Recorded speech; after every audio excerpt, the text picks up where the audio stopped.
Hi, everybody. This is Susan Heaton-Wright, and I'm absolutely delighted to have Dave Algeo on the other end, um, way up from Wearmouth, from near Newcastle, um, in the northeast. And we are going to be discussing International Men's Day and how we can support men in our lives. And Dave does a huge amount of work around this. I wanted to read you some statistics about the reason why we should be supporting men's health and well-being. 76% of suicides are men. 85% of homeless people are men. 70% of homicide victims are men. 40% of domestic abuse victims are men. Men are the majority of victims of violent crime. And on average, men serve 64% longer in prison. And men on average are 3.4 times more likely to be imprisoned than women when both committed the same crime. Now, being a geographer from Durham University, one of the first things I was told was look at the data and then see what's really going on. We're not going to do that today. They're statistics. I would be able to question some of those statistics. However, it sends a very powerful message. So, Dave, welcome. Thank you. Thanks. It's quite stark to hear those, isn't it, in that sense? But I think one of the things that when we were talking just before was to sort of to view this is a celebration, isn't it, of men as well as it is of highlight some of the challenges. So it's not to gloss over those, but it is to acknowledge that it's important to recognise that there's a lot of positives out there, and part of it is the fact that we're having this conversation in the first place, and seem to be having a lot more of the conversations. In terms of my work is coaching midlifers, particularly men, around health. That includes physical health, weight loss, that kind of thing, but also the psychological health as well. And I think so. It's a big thing. But what has changed, I've found in my time in this sort of work, is the awareness and the openness in that. I mean, that's absolutely fantastic. And I would imagine that a lot of those statistics are as a result of mental health problems. Yeah, it's interesting, isn't it? I mean, I've my background, I guess, about being a bloke. I was a little lad. I was a little lad, obviously, at one point, but I was a little lad growing up in a little pit village called Burnhope up in the northeast. And I remember, that I remember living through the miners' strike, the closure of the steelworks up there, and the fact that it was it was they were insular communities, very well supported, and that was a really strong point about the communities. The community strength was really powerful, but there were very stereotypical roles as well. Yes. And we can debate. Obviously, there's a lot of not so good stuff that come along with it, but what it made was for a lot of clarity in those roles in those communities. But what it meant as a young'un growing up was kind of that the shift from that certainty of what roles were to breakdown of communities, changes in things, expectations as a bloke, what's likely to happen later, throwing a lot of us, I guess, into that new world and that turmoil without necessarily the community cohesion that was there. And one thing we all need as human beings is support, connection, and community. And I think that's one of the things where, as a young lad, growing up, one of the things that we're kind of conditioned to, as men in particular, is to cover over those emotions and weakness, Yes. that weakness side, and I think that's one of the big challenges, and that's probably a big contributing factor to the challenges that you're talking about. The coping strategies become more aggressive and overt, or inward and closed down, and neither are particularly healthy. No, and anger towards perhaps women. Yes, yes. They're taking the roles. Yeah. I would, I have not a great deal of understanding of that, but I would guess that contributes. There's a lot of other things about some of those stereotypical roles had that inbred as well, which was really, really toxic and unhealthy. So, that's a given. But I think it's a very complicated issue. And I guess one of the things I do like to say here is it's not a pity party for blokes, No, not at all. And I think many men most men that I speak to, when we have these conversations, recognise that and recognise the inequalities. And I think what it is, it's about understanding that some of those underlying root causes, they affect everybody, and it's a win-win if we can if we're going to make the world a better place and more open for everybody. Do you know what I mean? And if as men we can connect a bit more, we cope better, we can adapt our behavior, we can support each other, we can receive support from loving female friends, family, all that kind of thing. And it can be a win-win in that sense, Absolutely. Obviously, I in my family, I've got a father who sadly is in a nursing home now, but my husband and my son, who's 22, we support each other. And I like to hope that if they're worried about something, that they will be able to open up to me and I will listen. And I will support. Even if it's listening, you feel cherished, don't you? Yeah. Oh, yeah. There's a power in that, and I think this is where it's worth really noting that it shows itself differently. And I am going to generalize between men and women here, but and we're all different, in terms of that. But it does show itself differently in terms of how we open up, how we may or may not ask for help, how we connect.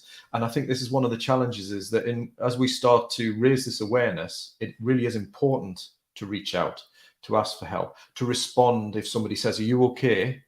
and then checks in again, that we kind of check in with ourselves and go, maybe I'm not, maybe I can reach out, to do that. But it will look different. We're not necessarily going to be as articulate with our emotions as perhaps women are, because there is that difference in the way we connect and build relationships in life. So how, as a woman, and if there's anybody watching now, if you want to write questions for Dave, that would be brilliant.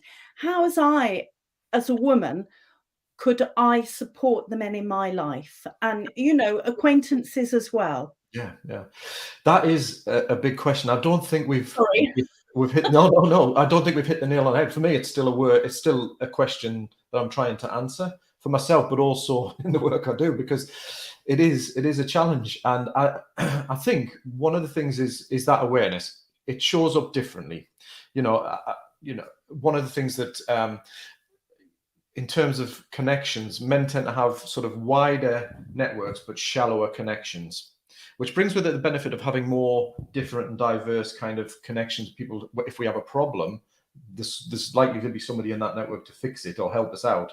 But we don't necessarily have that depth of connection, or it doesn't, it's a lot fewer. Whereas women tend to have fewer connections, but a lot deeper. And that's very protective, because, in terms of talking to each other, sharing emotional experiences and sharing challenges, that's something that perhaps the typical bloke, I'm kind of categorizing myself in that, really find that challenging to do. So understanding that is one thing. Then not expecting it to show up or expecting it to be expressed the same way, and perhaps taking the pressure off yourself. What am I doing wrong? It's not opening up to me, or that kind of thing, because that's just not generally how many of us do it. But that said, I often like the word nudge. Keep nudging, keep asking, keep checking in and nudging in different ways. And, you get to know your friends and family in ways, because that in itself is a protective factor. If you talk about just going to the doctor, I'm conditioned to sort of save up 5 things before I go and bother the doctor. Yes. That kind of thing. And I think we all are now. well, yeah, we're kind of getting that way, aren't we? But I think that conditioning makes us feel like sometimes we do need that loving nudge of like, have you made that appointment? Do you think you should see the doctor about that? And then check, keep that. And it might sound a bit silly, but that's where having loved ones around the man or a young, adolescent boy, whatever, is a real protection. And perhaps it can feel like you're banging your head off a brick wall, but actually it does help and it makes a difference, even if you don't see it as overtly. Do you know what I mean?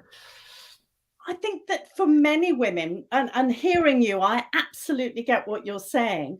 We are worried that we will be accused of nagging. Yeah. Yeah. I think actually I had a little talk this morning, similar kind of thing, where somebody said that exact same thing. And I think that is a perception and perhaps a risk in some sense that it can be labeled that. But nevertheless, it's still really important. It's caring. I think the nudge is a better way to reframe it for ourselves. Yes. And don't get me wrong, people will apply whatever labels, but that loving nudge, that caring nudge is is so important. Do you know what I mean? And so the challenge is, if we start to label it as nagging, I'm just nagging him again or whatever, we may do less of it in that Yes. sense. Do you know what I mean? So Yeah, absolutely. That's really useful to know that. Mhm. But what about for men that are living on their own? Maybe they have split with the rest of their family. For whatever reason, they might have been kicked out of the family home, or they might be isolated because they're a young person and Mm. don't live at home anymore. Do you have any tips there to support those individuals? Yeah, now that's where, I mean, my personal experience, because I sort of spent a few years alone, etc. I know particularly things like Christmas Eve can be, Mm, one of those challenging times. But also in my sort of experience as a police officer, kind of experienced a number of sort of experiences, I guess, with that. It's very challenging for the person themselves, because if you're feeling isolated and down, one of the things that men can be prone to is acting more impulsively, perhaps taking more alcohol on board and acting a bit more impulsively out of that. So that is where constant reminder, if there's anybody that's in that position, is to recognize that the isolation itself and that alcohol mix can sometimes be a real challenge. Is, again, just reach out, have that conversation, just send a text to somebody, even if you don't know what to say. Just say, look, I don't know what to say, but I just put anything. yeah, Just, I often say, if you're gonna, don't worry about what you're gonna say, just say something, even if it sounds rubbish, and just reach out and help, and persist. Because one of the other things with blokes particularly is, if you're down the pub, one says, oh, I've had a rubbish day, I'm feeling this, is the other says, me too, it's been rubbish, did you see the football or something, and we kind of divert. So again, blokes on blokes is also as well being aware of some of the cues and signs, and it might be overly humor, covering up with humor. It might be, that kind of comment that we are tempted to sort of minimize and move on from. So there's that. But also, I guess, for loving relations, male or female, is just to check in as frequently, often, the odd text, a little voicemail by Facebook Messenger. I do that, from time to time with people, and just check in, and ask again. It's that nudge again, I guess, but just check in, particularly if around times like significant times, like whether it's Christmas, birthdays for children, that kind of thing. Those yes. periods of time, and it needn't be the spouse or the separated person, because obviously I know these can be quite destructive. But They friends, can, yeah, that could be quite tricky. yeah, just checking in is a key part. I have a particular story which was a happy ending, because there was one Christmas Eve where I was called to a response of somebody who rang up saying, I've taken an overdose. It was a single parent, separated parent, feeling really low because it was first Christmas separated. And the thing that's made him ring the police was his daughter rang him saying, Dad, I can't wait, I want to see you on Christmas Day. And it was at that moment that he said, I realized what I'd done. And that, it's those moments that can just make a turn, a point. And thankfully, he was Thank goodness. the intervention was soon enough, and what have you. But it just shows, what, that was from the daughter, but what about from a mate, from a friend, from a loved one, from a relative? We sometimes feel like we don't want to bother people. I don't want to bother You're absolutely right, aren't you? And yet it's so easy to send a text or put a little voicemail message on, as you said, on Messenger or WhatsApp. And hearing the human voice could make a real difference, couldn't it? It does. I mean, if you look at some of the campaigns that are around there around mental health in general, there is a lot that's mentioned about that are just checking in how much of a turning point that one caring conversation could be. Reminding them that they're human and that they matter to somebody, Yeah. because there's a lot around the research of that aspect, self-harm, suicide, that kind of thing. It's that care and intervention in that one moment can just turn the table dramatically. And isn't it interesting, because on a couple of occasions, friends of mine who have separated and divorced, and they've been in a situation just before Christmas that they're not with the kids, they actually reached out to me and said, you're doing anything? Can I come round? Whereas men might not do that. Yeah, and I think that's one key difference, and perhaps in some of them, that I remember for a few years, being invited to people's Christmas dinner, caring, loving friends, brilliant friends they are now. And my instinct was to say, oh, I don't want to intrude. I don't want to be on that, and to wallow in my own kind of my own place, I guess, my own misery, I suppose. But it's the instinct that I guess we're conditioned, and this is where I think it is important to recognize this conditioning for many of us as blokes is it doesn't start as a bloke, it starts as a boy. That toughen up, boys don't cry. I remember being a kid in Burnhope trying to, be accepted by the kids, getting picked on, running in the house, and my dad swiftly turning me shoulders around, pushing me out the door, saying, "Go back and fight him. You do not shoot back down." And getting into a fight that I didn't want, and I'm not a kid or bloke, and realizing that you don't show weakness. And as boys, that we have a tendency to police ourselves in that as well as young boys. There is that tendency to police the emotions we share and don't share and what's right and wrong within our groups. So that kind of carries through from young age to adulthood. So that's that showing of weakness, that not showing of weakness, that not admitting is a really strong drive for many of us. And that's where that nudging, that love and nudging, that checking in is such an important thing, because we can be our own worst enemies in that sense, Now, we talked a little bit about alcohol, how that might mask loneliness and depression. What else have you found working with mainly middle-aged men that happen? Yeah, a lot of things around that. Silence it goes hand in hand, a lot of it, but silence and just closing down, closing off, withdrawing. Alcohol as a medication, I'm using the air quotes there because it's not, obviously, and it's not a good, yes, of course, yes, strategy, but it is used something to block out time, to numb emotions, and to feel just relief for a while. Drugs can be an issue, medication, drugs, but work is also something else as well. Working hard, working long, burying yourself in work can be because it's got a productive aspect to it, hasn't it? It could even have a payoff in a career. And yes, you feel valued by your company, don't you? Yeah, and I'm not saying we don't, that may not be a thankful part of the mix of helping you get through a tough time, but it's also how is it masking? Is it sort of avoidance for dealing with some of the underlying issues, rather than actually helping you as rebuild a life, for example, after a separation or something like that? There's one question that comes to mind, and this is possibly slightly off piste. Occasionally, there are men who completely abandon their children, and that breaks my heart for the children involved, because of poverty as a result of that, but also not having a relationship with their kids. What's your thought about that, and how might we as society support them a bit better to see the light? Yeah, Sorry. Yeah, it's something I don't have a massive amount of well, I don't have a lot of expertise in much, I guess, but certainly not a lot of knowledge, other than in some cases I could potentially see it being a coping strategy in itself, that complete withdrawal, that separation from the thing that matters most to you. And this is me just kind of assuming here, speculating. I'm just going to shut it off. I'd rather not feel it and not experience it and not have any contact than.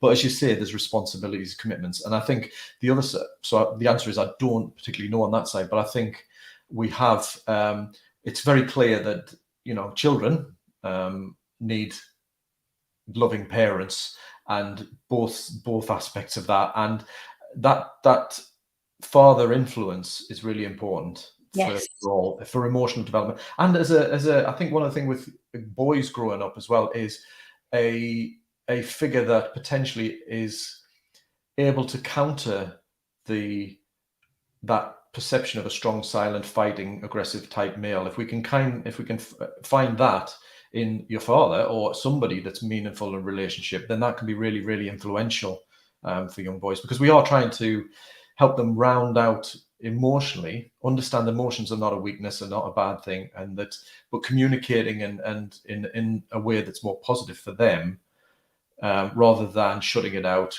feeling shame, or being aggressive, or all of the above. So I think it's important. But in terms of what society can do, I guess we do what we're doing now and do what other people are doing is just keep talking about and raising the awareness. And if me as a midlifer, father to 3 and a young 7-year-old girl, other people who are fathers can just recognize that perhaps what the baggage we brought from our upbringing, which was part of its day, that was the day, I'm not going to look back, Absolutely. but Yes. perhaps try to offer something slightly different or a lot different in some cases. Sure, we're human, apologize when we're grumpy or bad tempered, express emotions, but show how we can do it. If we can do that as a parent, then I think that's how we can each individually influence the world, I guess, going forward. Now, men can play a huge role in children's upbringing. Whether they are helping with the football, the children's football club, or going into schools, or being teachers, or volunteers. And yet, there's a huge problem now, isn't there, with people worried about men being involved with young children, even though they are checked and everything. And society's missing out. Yeah, and I think, I mean, again, I think there's part of that fear of why would a man potentially want to be teaching young Yeah, kids, that kind of thing, which is, when you actually say it sounds ridiculous, but perhaps it's these biases we have from wherever. absolutely. Yeah, I think you're right, just role models from all areas and communities and stuff, but men as well, to show up in those areas can be really powerful, particularly young kids, as I said before, for the same reason. If we can have men within the primary schools showing that actually, here's somebody who is caring, empathetic, and is a man, not aggressive, showing up when they're struggling and helping boys and girls cope, see a different role model. That can only be powerful, can't it? So if there are any men listening, perhaps you could volunteer to give a little speech at a primary school about your job, or the fact that you love fencing or walking or something. I'm sure that it would be greatly received by the primary school and would add huge value to the children, wouldn't it? Oh, absolutely. Yeah. I think you're right. I think it's that broadening of the horizons, isn't it? And the just the rounding out of the emotional growth, for boys and girls, just generally, it's really healthy to see the different opportunities and options and the different views and perspectives. Absolutely. And there are going to be homes where there is only a mother as the parent. And so for those children in particular, seeing an adult male and seeing his perspective is hugely valuable. Yeah. And then we'll break some of those stereotypes. Yeah. Hopefully, I think that's the point of it, isn't it? To sort of, for us all, I guess, to step up in our own little way. Leadership isn't just about leading the head of a company. It's just personal leadership and just taking that position in any role. And men, we have that role. We can step up. There's a lot that is that we can do better in lots of areas, but we can also step up as a bloke, unapologetic, and say, look, I've got a lot to offer as me. Yes, But I've got a lot to offer. yes. So before we finish, I always ask my guests for 3 top tips. Now, this is 3 top tips about how we can support our men, and then we will finish off by celebrating men for International Men's Day. Men, go for it. Away. So, 3 top tips. I've still got that mug. Yeah, get in. Great, love it. 3 top tips. Well, I guess it goes back to what we're saying, is to be aware that it doesn't show up the same way. So if it feels like you're not making a difference or not getting through, don't give up. Think about a caring, compassionate nudge, and avoid labeling it the nag, because the nag could obviously put you off, but also turn it into something else. You care, and just to nudge and check in. And for all of us as blokes, is for ourselves, is to check in with ourselves, but also for each other is to be aware when we're having conversations for the codes that we use when we are perhaps not having a great day or struggling, because we may not say, look, I am really struggling here, but we may use code like, oh, it's been a crap day, or it's been, so, the code, or humor can be the code. So just to be aware of it, and then check in again, that caring check. So I think they're my three. I wonder if it's let's go down to the pub and get drunk. It's probably not one of them. Now, yes, I think, let's be right, it's the medium, the context where conversation can open up is what counts. So I have had many a conversation with some really good close mates over a couple of beers down the pub. But what it hasn't been is we're out on the lash, we're going to get hammered, because that's a totally different dynamic. But having a one-on-one conversation where you talk about lots of things potentially could give you the opportunity. Now, I'm not saying if alcohol is a problem, then that's the thing, but going for a walk, the number of times I went for a walk. Walks are so powerful, aren't they? Because you're not looking at each other. Yeah, and isn't that's an interesting one, because I think it's the same with all of us, but kids is a good example. If I ask my Rosie, what's up? Oh, nothing. But sit her in the back of the car where I'm looking forward and she's just looking out the window, and ask her the stuff she comes out with. And I think walking side by side is another one, because we're not in each other's faces, but there's a connection, there's a common task, a common bond. And I think that's the way I often used to joke that, men open up after a few beers or a fight. Do you know what I mean? And it's a tongue-in-cheek comment, but there's something about shared challenge, shared code, maybe a football thing. I'm not into football myself, but that seems to be a bit of a code for connection as well, talking about football. So what is it that we can, where can we connect? And it is really, really important for us all as blokes, particularly if we're breaking up in a relationship or something like this, to reconnect in a deep way with the friendships. And that might just be a quiet walk. Really, really good points. And really good tips for us all to try to support our men. So before we finish, this is actually a celebration, International Men's Day. Apologies. So can you share some reasons why men are so awesome? Absolutely. How long have you got? Well, let's be right. There's a strength, there's a quiet strength to many of us. And when we do connect, the connections can be so unbelievably enriching. I work with a lot of people, particularly in some of those careers where maybe more male dominated, say prison officers, for example, and they're hard nuts to crack, as in to get through the surface. Once you get through, it's amazing, because there is a richness below the surface. And occasionally it comes through after a couple of beers, but ideally it's about coming out. But what you get is, for many, and you get the odd thing about men being, you can't trust men, this, that, and the other. But most men that I know are decent, trustworthy, loyal, strong, determined, quietly so, self-sacrificing in a lot of ways, and will dig out for you, that will do the work for you. And I think that is what we're about. Do you know what I mean? For many of us. So I think that's what's worth celebrating. The stuff that perhaps doesn't get above the surface for many of us, Yeah. And that sounds like many of my male friends, my dad, my brother, my husband, my son, and other acquaintances, members of the PSA, which was why we met. There are people there as well that, if you needed some help, they would be there. Yeah, absolutely. And I think that's all we need from each other, isn't it? Absolutely. So let's celebrate International Men's Day, which is on the 19th of November.